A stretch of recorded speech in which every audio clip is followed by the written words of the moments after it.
बच्चों पापा होते हैं तो फटी भी बनियान पहनते हैं, तो कि एक दिन उनका बेटा सूट पहनकर इंटरव्यू हो जाए, इसलिए फटी फटी बनियान पहनते हैं। बच्चों अब्बा होते हैं, बच्चों अब्बा होते हैं। जब आप किसी शोरूम पे, जूतों के बड़े महंगे शोरूम पे आप जिद करते हैं आपको जूते जाने के लिए, तो कभी आपको क्या आपको ये बताते हैं कि कितने बार चलते चलते उनकी चप्पल टूटे, कितने बार वो मूची के पास गए चप्पल दुरुस्त करने के लिए, लंगड़ते लंगड़ते कितनी बार गए बता दे आपको। और 1 तारीख को किसी महंगे शोरूम में हो जाते हैं, तनख्वाह हाथ में आती, वहां पर जाते हैं और उन सारे शर्ट्स होते हैं महंगे महंगे किस्म के, उसके सिर्फ टैग देखते हैं और वापस आते हैं। दुकानदार हंसता है, सारे सेल्समैन हंसते हैं कि और 1 तारीख को आदमी आता है और वो टैग देख के जो है वापस चले जाते। और उसी शोरूम से जब आप जिद करते हैं तो पहला मौका होता है तो अब्बा प्राइस टैग देखते नहीं है, तो आपको शर्ट जो है वो दिलाते हैं। अच्छा वो अब्बा होते हैं जो जरा सी कुछ तालीम हासिल कर लिए, जरा से लेकर तो हमारे अब्बा तो है ना, वो एक्चुअली मेरी तरक्की है ना, उनसे देखी नहीं करते, वो जलते। नादान बेटे ये भी नहीं जानते, भूल जाते हैं बचपन का वो मामला। जब अब्बा बचपन में उसको ऐसा हुआ था ऊपर अपने से ऊपर, तो यकीन दिलाने के लिए कि तुम अब्बा से बड़ा हो गए, वो अब्बा जलेंगे तुम पर, तुम्हें तरक्की नहीं जलेंगे। जो अब्बा होते हैं। और अम्मी क्या होती है? अम्मी से जब आप 1 रोटी मांगते हैं तो अम्मी आपकी थाली में 2 रोटी रखती है। बेटा मुस्कुराता है कि अम्मी को गिनती नहीं आती, मैंने 1 रोटी मांगी थी, मुझे 2 रोटी दी। नादान बेटा ये नहीं जानता कि अम्मी को गिनती आती है, लेकिन वो मजबूर है क्योंकि वो अम्मी है। जब आप उससे 1 रोटी मांगेंगे तब तक आपकी थाली में वो 2-2 रोटी रखेगी। लेकिन आगे चलकर वो बेटा इतना बड़ा मैथमेटिशियन बन जाता है, इतना बड़ा हिसाबदान बन जाता है, गिन गिन के पैसे देता है अपनी अम्मी अब्बा। अब्बा कितना महीने में कितना खर्चा होगा आपको? 10,000 रुपये। ज्यादा खर्च हो गया ना, इसमें ज्यादा हो गया। अभी वो डॉक्टर के पास उस दिन गए थे ना, तो वो तो कितना करीब था ना, आप तो रिक्शा में चलते भी आए। बीमार ज़ईफ माँ को बेटा क्या कहता है, तुम चलते भी आ सकते, गिन के पैसे देता है। बच्चों ये गिनती है ना, ये गिनती जब स्कूल के कॉलेज के एग्जाम तक याद रखो, और जब अपने अम्मी अब्बा को आप पैसे देने लगेंगे ना तो ये गिनती भूल जाओ, और फिर देखो कि अल्लाह ताला कैसे गैर से मदद करते हैं आपको, गैर से। गिनती भूल जाओ उस वक्त। शादी के मंडप से बेटियां विदा होती हैं। आजकल तो शादी के मंडप से बेटे भी विदा होते हैं, अपनी दुल्हन के साथ भाग जाते हैं शादी के मंडप से।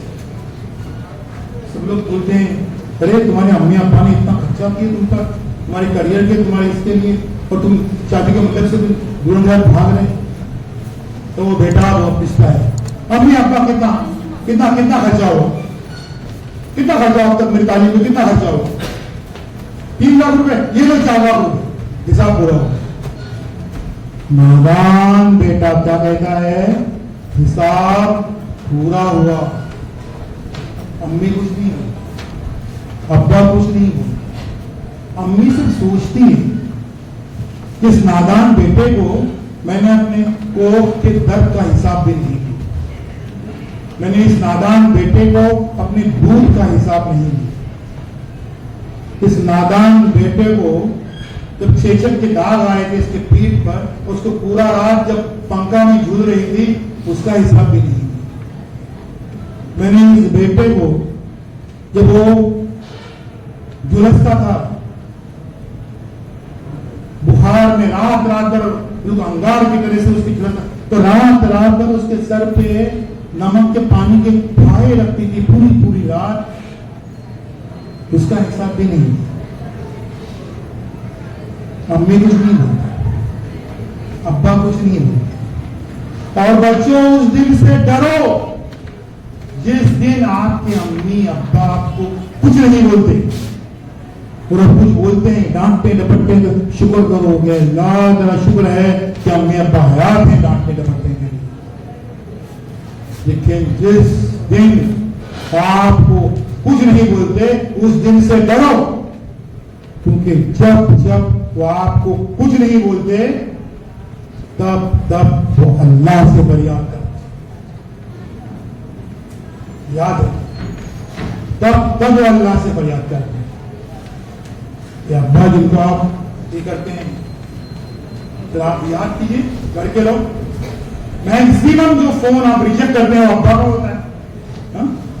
मैक्सिमम फोन रिसीव करने को आपको नहीं, वो अब्बा जानते कौन होते हैं। जब बेटा अक्सर अम्मी के करीब होता है, अब्बा उसको बुरा नहीं मानते, बाहर पढ़ने गया है, वो अम्मी से बात करता है फोन, क्या टॉपिक चल रहा है उनको मालूम नहीं अब्बा को। फिर अब्बा जो है दरमियान में हर 2-2 मिनट से आके बोलते हैं, उसको कहना घबराना नहीं, उसका अब्बा जिंदा है। फिर जाता है कि 2-3 मिनट के बाद में फिर से आके तो उसको कहना घबराना नहीं, उसका अब्बा जिंदा है। हर 2-3 मिनट से बच्चों ये बात, ये जुमला सुनने के लिए आपके कान तरफ जाएंगे तो घबराना नहीं, हमारे अब्बा जिंदा है। उनके ताल्लुक से बचपन में आप थोड़ी सी नाराज होते थे तो अम्मी अब्बा जो है आपको हंसाने के लिए, चेहरे पे जरा हंसी लाने के लिए इसे नाटक करके काबू में जाते, तो हंसा हंसा हंसा जरा सी हंसी लाने के लिए। आगे चलकर ये बच्चे अपने अम्मी अब्बा को रुलाने में कोई कसर नहीं छोड़ते। अम्मी क्या होती है जो आंखों में आंसू लेकर, सुनो अम्मी क्या होती है, अम्मी की डेफिनेशन क्या है, आंखों में आंसू लेकर जो डायरेक्ट अल्लाह से बातें करती है ना बच्चों, तो अम्मी होती है जाए नमाज पर बैठकर आंखों में आंसू लेकर बराह रास्त डायरेक्ट अल्लाह से बातें करती है आपके लिए। और बच्चों अल्लाह ताला आपकी अम्मी की बातें सुनता है, हमारी आपकी बातें नहीं सुनता, आपकी अम्मी की बातें सुनता है। आज मैं समझूंगा मेरा आज का लेक्चर कामयाब रहा। और घर पे जाइए अम्मी अब्बा से बिलक कर रो लीजिए, माफी मांग लीजिए और वादा कर लीजिए बच्चों अपनी अम्मी अब्बा से कि अम्मी अब्बा मैं जिंदगी में ऐसा कोई काम नहीं करूंगी, मैं जिंदगी में ऐसा कोई काम नहीं करूंगा जिससे आपकी आंखों में आंसू आ जाए। शुक्रिया, खुदा।